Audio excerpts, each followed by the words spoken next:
ठीक है क्या? हाँ मैं अटेंडेंस ले लिया हूँ। हाँ, अब तेरी अटेंडेंस मैं लूंगा हाँ ले लिया। सैटरडे। Exam sir Saturday. शाद और आशीष अब्सेंट है। सर, एक और लीडर बन सर रहे एक बात बोलो। हैं। मत बोल तू। सर सुनो तो। बोल। अरे सुन लो पहले। बोल। अरे ये रितु साहिल और ये लोग को बोला था, ये लोग कुछ बोले नहीं। तो तेरी तरह फालतू की बात नहीं करते हैं, अकल है उनमें। मेरे जान पहचान वाले लोग तो सब बोले सर। नहीं, तेरे जान पहचान वाले लोग हैं ना, तेरे से परेशान है बस। तुझे फटाफट इधर देख ले अभी। पढ़ाने से दिमाग मत खराब कर मेरा। हाँ, देखो। देखा सर बता भी दो। समझ गए विवेक। और तो क्या। तो चुप हो गए। देखो, न्यूक्लियोफाइल क्या होता है? न्यूक्लियस कभी खुद पर नेगेटिव चार्ज होता है। पहली बात इसको अच्छे से रट्टा मार लेना। जो भूल गया ना वो देख लेना। न्यूक्लियोफाइल न्यूक्लियस रबिंग होता है, जिस पर खुद पर नेगेटिव चार्ज होता है, खुद पर दूसरे पर पॉजिटिव चार्ज। अब nucleophilic substitution reaction when a strong nucleophile, nucleophile मतलब यहाँ पे मैं नेगेटिव चार्ज लगा रहा हूं, व्हेन स्ट्रॉन्ग न्यूक्लियोफाइल रिप्लेस, आ गया, लेस न्यूक्लियोफाइल। क्या होगा? ये नेगेटिव, ये कम नेगेटिव, ज्यादा नेगेटिव वाला कम नेगेटिव को क्या करेगा? रिप्लेस कर देगा। मतलब ये बन गया C, और ये हो गया Nu माइनस, और ये हो गया X माइनस। ये X जो भी डेल माइनस बुक के हिसाब से। तो न्यूक्लियोफिलिक सब्स्टिट्यूशन रिएक्शन की अगर डेफिनेशन पूछे, अगर थियरी में लिखना हो तो लिख लो, when strong nucleophile, when a strong nucleophile replace, ठीक है, लेस या वीक न्यूक्लियोफाइल। वीक न्यूक्लियोफाइल को एक स्ट्रॉन्ग न्यूक्लियोफाइल क्या कर देता है? रिप्लेस कर देता है या सब्स्टिट्यूट कर देता है। वो क्या कहलाता है? न्यूक्लियोफिलिक सब्स्टिट्यूशन रिएक्शन कहलाता है। ये वाला पॉइंट क्लियर है? बहुत इंपॉर्टेंट टॉपिक है। इसके दो पार्ट है, SN1 और SN2। बोर्ड एग्जाम में मान के चलो कि वो आएंगे आएंगे, क्लियरली आएंगे। इसे रब कर रहा हूं मैं, स्ट्रॉन्ग न्यूक्लियोफाइल। अब आगे इन्होंने बोला है, इसे रब कर रहा हूं, एक और इन्होंने एक्सप्लेनेशन में दे रखा है, एम्बीडेंटेड न्यूक्लियोफाइल। कौन सा? Ambidentate nucleophile. Ambident nucleophile. Ambident nucleophile क्या होता है? ये साइन न्यूक्लियोफाइल का होता है, समझ जाना है, मतलब न्यूक्लियोफाइल। एम्बीडेंटेड न्यूक्लियोफाइल क्या होता है? जैसे CN है, ये इसका एम्बीडेंटेड का एग्जांपल है। ये तुम्हारे कोऑर्डिनेशन कंपाउंड में भी आएगा, एम्बीडेंटेड लिगेंड का एग्जांपल है। ये आपस में क्या होता है? एक दूसरे में कन्वर्ट होते रहते हैं। ये एक तरफ, मतलब यहां पर ये न्यूक्लियोफाइल की तरह काम कर रहा है, कार्बन पर नेगेटिव चार्ज है, ये न्यूक्लियोफाइल की तरह काम कर रहा है, ठीक है। और दूसरे केस में एक ही तरह, दोनों सेम ही चीजें हैं। CN और इसको CN NC नहीं, CN ही लिखना पड़ेगा, NC दूसरा हो जाएगा। यहाँ पे नाइट्रोजन न्यूक्लियोफाइल मेन सेंटर है, और यहाँ पर कार्बन न्यूक्लियोफाइल मेन सेंटर। तो डेफिनेशन क्या बोलती है? Ambidentate are those which have a two centre, मतलब मॉलिक्यूल तो एक ही है। एम्बिडेंटेड मतलब दोनों में स्ट्रक्चर जो CN ही रहेगा, ओवरऑल इस पे माइनस चार्ज ही रहेगा। लेकिन एम्बिडेंटेड में क्या होता है? इसमें कार्बन न्यूक्लियोफाइल की तरह काम कर रहा है, और इस वाले केस में नाइट्रोजन न्यूक्लियोफाइल की तरह काम कर रहा है। समझ में आ गया? ये न्यूक्लियोफिलिक रिएक्शन, मतलब ये अट्रैक्ट होगा किसी केस में, ये नेगेटिव चार्ज की तरह अट्रैक्ट होगा, और दूसरे केस में ये वाला। एम्बिडेंटेड मतलब मॉलिक्यूलर फॉर्मूला सेम, लेकिन दोनों डोनर एटम या न्यूक्लियोफिलिक एटम दोनों अलग अलग हैं। इसमें कार्बन न्यूक्लियोफिलिक एटम है, इसमें नाइट्रोजन न्यूक्लियोफिलिक एटम है। आ गई बात समझ में? एम्बिडेंटेड के अंदर कैसे काम चलेगा, इसका ध्यान रखना। एम्बिडेंटेड ये तुम्हारे लिगेंड्स में, कोऑर्डिनेशन कंपाउंड में फिर से आएगा ये वर्ड एम्बिडेंटेड। स्टार बना लेना, बहुत बेसिक एग्जांपल है एम्बिडेंटेड का। एम्बिडेंटेड मतलब दोनों का मॉलिक्यूलर फॉर्मूला सेम, लेकिन न्यूक्लियोफिलिक एटम इसमें कार्बन है और इसमें नाइट्रोजन है। ये एम्बिडेंटेड न्यूक्लियोफाइल के एग्जांपल होता है। इसे रब कर रहा हूं। अब न्यूक्लियोफिलिक रिएक्शन जो है दो तरह की होती है, SN1 न्यूक्लियोफिलिक सब्स्टिट्यूशन रिएक्शन, और SN2 न्यूक्लियोफिलिक सब्स्टिट्यूशन रिएक्शन। तो पहले इनका थियरी समझ लेना अच्छे से, बहुत इंपॉर्टेंट है। पहले नोट्स में तुम लोगों को कल भेज दूंगा या समझा दूंगा, थियरी ही मेन है। थियरी तुम अच्छे से समझ में आ गई तो कहानी अच्छे से समझ में आ जाएगी, ठीक है। अब देखो, SN1 और SN1 की होती है सब्स्टिट्यूशन न्यूक्लियोफिलिक बायमॉलिक्यूलर। पहला दो बुक का सीक्वेंस सिर्फ समझा रहा हूं आज, पहले ध्यान से सुनना। SN2 मैकेनिज्म होती है और एक SN1 मैकेनिज्म, दो तरह का प्रोसेस होता है। SN2 की फुल फॉर्म बुक में दे रखी है, बायोमोलिक्यूलर, यार पूरा लिखना पड़ेगा क्या, लिख लेना, सब्स्टिट्यूट न्यूक्लियोफिलिक बायोमोलिक्यूलर। SN2 मतलब सब्स्टिट्यूट न्यूक्लियोफिलिक, लिख देता हूं मैं सब्स्टिट्यूट, ये इंपॉर्टेंट टॉपिक है, स्टार बना लो इस पे, substitution nucleophilic biomolecular. Biomolecular, biomolecular देखो इसमें कैसे काम करता है। देखो दो तरह की रिएक्शन होती है, मैंने तुम्हें वापस समझाता हूं। एक तो SN1 होती है सब्स्टिट्यूट न्यूक्लियोफिलिक बायोमोलिक्यूलर, और एक SN1 होती है, ठीक है, मोनो या यूनिमोलिक्यूलर बोल सकते हो, सब्स्टिट्यूट न्यूक्लियोफिलिक यूनिमोलिक्यूलर।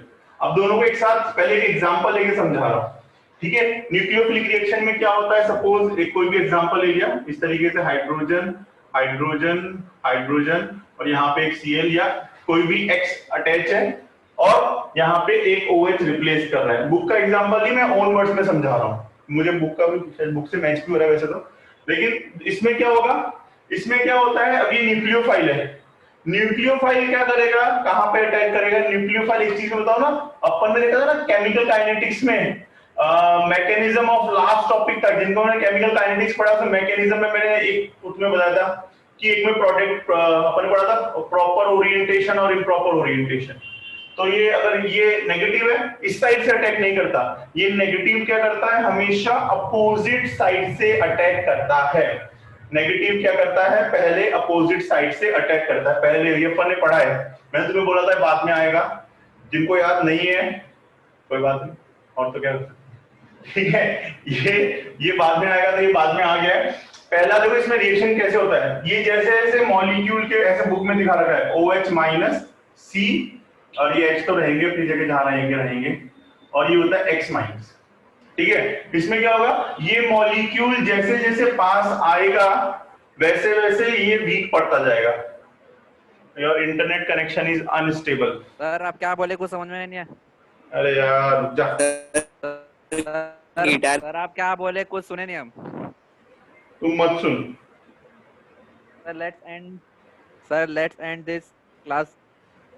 देखो, अरे देखो दो तरह से आपकी आवाज नहीं आ रही है। इधर देख कैसे रिएक्शन होगी, ये मॉलिक्यूल जैसे अभी OH अटैक तो करेगा ना, OH कहां से अटैक करेगा, पहली चीज तो इस साइड से अटैक नहीं करेगा, क्योंकि क्या है, इस पर भी नेगेटिव है, इसमें भी नेगेटिव है, सेम चार्ज अगर आएंगे तो रिपेल करेंगे, तो हमेशा अपोजिट साइड से अटैक करता है। पहली बात क्लियर है, आ गई तुझे आवाज, अरे बोल, अब तो आ रही है। तो देखो ये क्या करेगा, पहली चीज तो अपोजिट साइड से अटैक करेगा, पहली इंपॉर्टेंट बात। फिर दूसरी इंपॉर्टेंट बात कि जैसे जैसे ये मॉलिक्यूल इसके पास आता जाएगा वैसे वैसे ये वीक पड़ता जाएगा, और जिस पॉइंट ऑफ टाइम पे ये अटैक करेगा उसी पॉइंट ऑफ टाइम पर ये वाला सेक्शन, मतलब जिस पॉइंट पे, यानी ये यहाँ पे आके जुड़ा तो दूसरी तरफ से निकल गया, एक नैनो सेकंड का भी डिफरेंस नहीं रहा, जैसे जैसे पास आता गया वैसे वैसे ये वीक पड़ता गया। भाई यही तो होता है, एक बॉन्ड टूटता है एक बॉन्ड बनता है, तो इसका बॉन्ड ज्यादा पावरफुल, जैसे जैसे पास आता गया ये कमजोर पड़ता गया, जिस पॉइंट ऑफ टाइम पे अटैच हुआ उसी पॉइंट ऑफ टाइम पे ये रिमूव हो गया। तो तुम्हारे प्रोडक्ट में क्या बन गया, प्रोडक्ट के अंदर तुम्हारा बना ये OH इधर जुड़ गया और ये H3 बन गया, यहाँ पे X- क्या हो गया, सेपरेट। ठीक है, ये वाली चीज समझ में आ गई कैसे रिएक्शन हुई, एक ही स्टेप में, इसे बोलते हैं वन स्टेप रिएक्शन। अब दूसरा तरीका क्या है, दूसरा तरीका SN1 के अंदर क्या होता है, पहले ये सब, ये वाला एग्जांपल है, तो यहाँ पे हाइड्रोजन अटैच है, तो पहले जो होता है ये रिमूव होता है, रिमूव होगा मतलब X- निकलेगा, उसके बाद अटैक करेगा, यानी कि ये बने तुम्हारा बन गया H H H और यहाँ पे ये रिमूव हो गया और ये X- बन गया। इसके बाद जो है वो जो अपना OH- था वो अटैक करेगा। इसके बाद पहले पॉजिटिव चार्ज बना, पहले कैटायन बना, उसके बाद अटैक करेगा। इसमें एक ही स्टेप में काम हो रहा था कि जिस पॉइंट ऑफ टाइम पे जैसे जैसे पास आ रहा था वैसे ही कमजोर होता जाता, जिस पॉइंट ऑफ टाइम पे स्ट्राइक करता था उसी पॉइंट ऑफ टाइम से पीछे से निकल जाता था। लेकिन इसमें क्या होता है, SN1 रिएक्शन या यूनिमोलिक्यूलर सब्स्टिट्यूशन के अंदर क्या होता है कि पहले जो है कार्बोकैटायन फॉर्म होता है और नेक्स्ट स्टेप में OH जाके अटैक करता है। बात समझ में आ रही है? सर आपने कौन सा रिएक्शन बोला? हाँ, रिएक्शन आपने बोला ना, कौन सा रिएक्शन बोला? ये SN1, ये नीचे वाला मैंने लिखा है SN1 है और ऊपर वाला SN2 है। यूनिमोलिकुलर सब्स्टिट्यूशन न्यूक्लियोफिलिक यूनिमोलिकुलर है, ये सब्स्टिट्यूशन न्यूक्लियोफिलिक बायमोलिकुलर है। समझ में आ रही है? इसमें पहले कार्बोकैटायन बनता है, उसके बाद जो है OH जाके, अब इस पे OH जाके अटैक करेगा तो तुम्हारा बन जाएगा CH3 और OH। और इसमें क्या हो रहा था कि जैसे जैसे ये OH पास होता जा रहा था वैसे वैसे ये दूर जाता जा रहा था, और जिस पॉइंट ऑफ टाइम पे अटैक करा उसी पॉइंट ऑफ टाइम से पीछे से निकल जाता था। और इसमें क्या होता है कि पहले कार्बोकैटायन बनता है, उसके बाद दूसरी तरफ से OH जाके अटैक करता है। बात समझ में आ गई सबको? सबसे बड़ा डिफरेंस, मेजर डिफरेंस SN1 और SN2 के अंदर यही है। अगर तुम्हें ये वाली बात समझ में नहीं आए तो कुछ भी नहीं हो सकता। समझ में आ गई? इसको बोलते हैं वन स्टेप रिएक्शन, ठीक है? इसे बायमोलिकुलर के बोलते हैं, दोनों मॉलिक्यूल की इक्वल इंपॉर्टेंस है, इसलिए बायमोलिकुलर। मैं समझाऊंगा क्यों बायमोलिकुलर, और भी सुन लो। दोनों मॉलिक्यूल की इक्वल इंपॉर्टेंस है, दोनों का इंपॉर्टेंट रोल है। इसे यूनिमोलिकुलर क्यों बोलते हैं? क्योंकि इसमें एक ही, जब तक कार्बोकैटायन नहीं बनेगा तब तक प्रोडक्ट फॉर्म नहीं होगा। मेजर डिफरेंस समझ में आ गया कि इसमें क्या होता है, दोनों जब तक ये पास नहीं आएगा तब तक ये दूर नहीं जाएगा। इसमें पर पहले ये कार्बोकैटायन बनेगा, उसके बाद ही OH जाके अटैक करता है। बात समझ में आ गई सबको? किसी को डाउट है? SN2 में एक स्टेप रिएक्शन होती है, जिस पॉइंट ऑफ टाइम पे अटैक करता है उस पॉइंट ऑफ टाइम पे रिमूव हो जाता है, और इसमें पहले कार्बोकैटायन बनता है, उसके बाद वो रिमूव होता है। नोट कर लो, ये वाला एग्जांपल लिख लो कैसे भी तुम्हारे अपने स्टाइल से।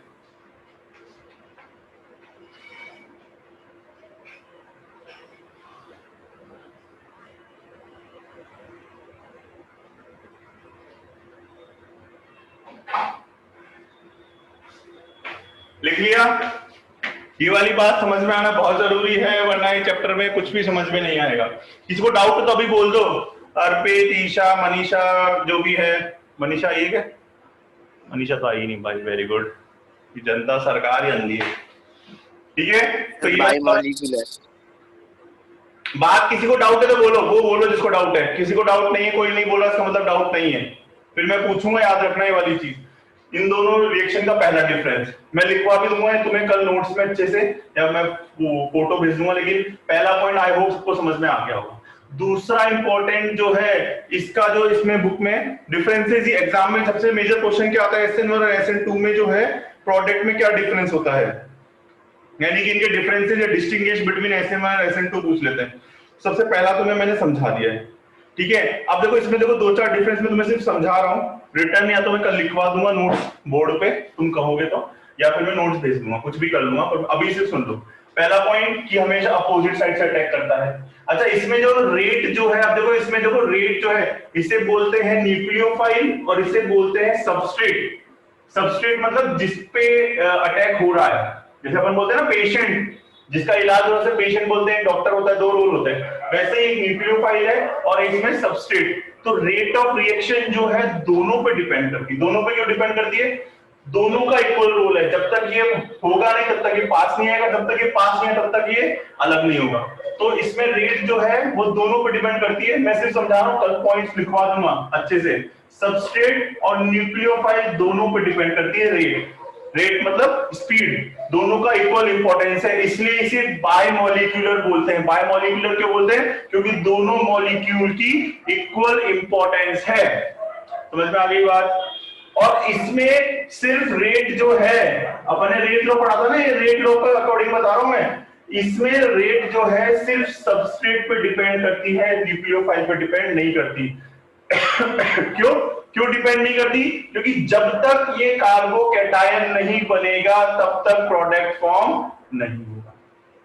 पहला डिफरेंस उल्टा बनता है। दूसरा डिफरेंस रेट जो रहती है इन दो पे डिपेंड करती है। इसमें यूनिमोलिकुलर क्यों बोलते हैं? क्योंकि रेट जो है सिर्फ सबस्ट्रेट पे डिपेंड करती है, इस पे न्यूक्लियोफाइल पे डिपेंड नहीं करती। क्यों? क्योंकि जब तक कार्बोकैटायन नहीं बनता सेकंड स्टेप होता ही नहीं, ठीक है? तीसरा डिफरेंस ये जो है वो वन स्टेप रिएक्शन है। ये दोनों प्रोसेस जो है, इसको इंटरमीडिएट मैंने समझाने के लिए लिखा है, लेकिन ये वन स्टेप रिएक्शन है। जिस पॉइंट ऑफ मतलब जैसे अटैच हुआ उसी टाइम निकल गया। और ये जो है वो दो स्टेप रिएक्शन है कि पहले कार्बोकैटायन बनेगा, उसके बाद न्यूक्लियोफाइल आके अटैक करेगा। बात समझ में आ गई? ठीक है, पहले कार्बोकेटायन बनेगा, उसके बाद न्यूक्लियोफाइल जो है आके अटैक करेगा। तो ये 2 स्टेप रिएक्शन है, ये जो है 1 स्टेप रिएक्शन है। ठीक है, your internet connection is unstable. अरे यार, ठीक है, नेटवर्क आ रहा है, तुम्हें आवाज आ रही है? कुछ बोले ना, कुछ सुनना नहीं दिया। तुम्हें आवाज बराबर आ रही है बच्चों? अरे आ रही है, इंटरनेट इशू तो नहीं है ना? वरना मैं फिर बीच बोलो। में रुक जा रही है। रुक जा रही है यार, आज क्या ये ब्रॉडबैंड नहीं चल रहा है, पता नहीं क्या लोचा हो गया। अच्छा ठीक है, ये 3 पॉइंट समझ में आ गया। 1-2 पॉइंट सिर्फ समझा देता हूँ, बाकी कल लिखवा दूंगा, पूरा डिटेल में मैं लिखवा दूंगा जो तुम्हें जरूरत है। 3 स्टेप जो समझ में आ गए। अच्छा देखो, इसमें जो है हमेशा एक होता है, 2 वर्ड होते हैं, एक सेकंड वो वर्ड याद कर लेते हैं। एक होता है इन्वर्जन और एक होता है सेम। सेम को क्या बोलते हैं? हाँ, इसमें देखो हमेशा जो है इन्वर्जन बनता है। इन्वर्जन बोले तो क्या होता है कि जिस तरफ हैलोजन अटैच है उसके अपोजिट साइड में OH जाके अटैच होता है।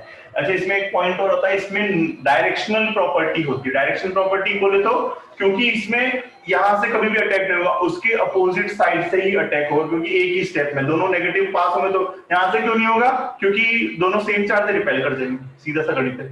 ठीक है, तो यहां से अटैक नहीं होगा। इसमें जो है, इसमें अब इसको बोलते हैं इसमें डायरेक्शनल प्रॉपर्टी। डायरेक्शनल प्रॉपर्टी क्यों है? क्योंकि एक ही साइड से अटैक हो सकता है। 3rd पॉइंट या 4th पॉइंट मैं कल लिखवा दूंगा, सिर्फ सुन लो अच्छे से, पर समझाऊंगा इतना डिटेल में। इसमें डायरेक्शनल प्रॉपर्टी लिखना चाहो तो लिख लेना अपने ओन वर्ड्स में, एक बार लिख ही लेना, जिनको प्रैक्टिस चाहिए हो प्रैक्टिस के लिए लिख लेना। इसमें डायरेक्शनल प्रॉपर्टी क्यों होती है? क्योंकि हमेशा अपोजिट साइड से अटैक करता है, ये मैंने तुम्हें बता दिया। क्यों? समझ में आ गया? अच्छा, इसमें एक पॉइंट होता है, ये नॉन डायरेक्शनल होता है। नॉन डायरेक्शनल क्यों होता है? देखो, अब पहला का पहले ये कार्बोकैटायन बना।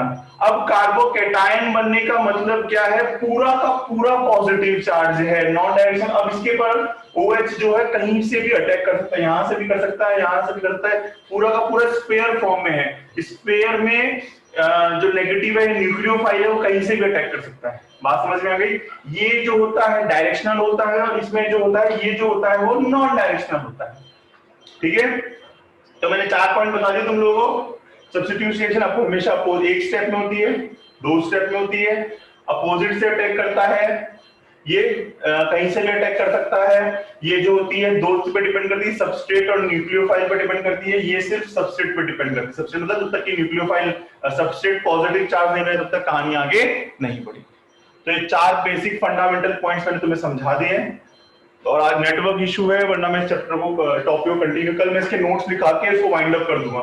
ये इस चैप्टर का मोस्ट इंपॉर्टेंट टॉपिक है। अगर तुम मुझसे आखिरी दिन आओगे सर पास करने के लिए कौन से 4 टॉपिक पढ़ूं, तो मैं तुम्हें पहले बताऊंगा सेंडमेयर रिएक्शन, दूसरा बताऊंगा न्यूक्लियोफिलिक सब्स्टिट्यूशन रिएक्शन। इसमें सबसे ज्यादा डिफरेंसेस पूछे जाते हैं, तो उसके चांसेस से ज्यादा है। आप ना बोलो तो अच्छा है। हाँ, गिटार बज रही है, गिटार बज रही है सर।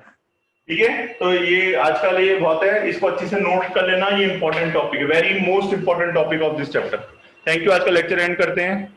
टेस्ट के लिए प्रिपेयर करते ना, सैटरडे के टेस्ट के लिए 1-2 को फोन करके मैं इन्फॉर्म कर दूंगा। चलो बाय। Bye sir.